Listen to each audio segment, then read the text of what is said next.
طيب تعال نكمل معانا شغلنا. علشان كده بيتم فحص الونش اول مرة خارج الموقع. تمام.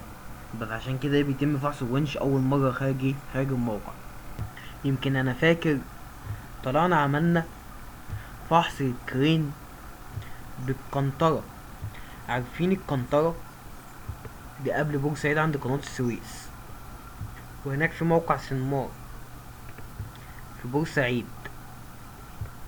ساعتها طلع معايا حد من مسؤولين الرفع اللي موجودين في الموقع، واحنا فحصنا الكرين ده عند القنطرة. ساعتها كنت تبع مقاول ومأجر ونش. فقالك قالك لما انتوا تروحوا اهون من ان هو يجي ويعدي على الكارتات دي كلها. ان يا جماعة اليوميات بتاعت الكرين ده بتبقى تقيلة، يعني بنميت تمام في يوم 1500 جنيه.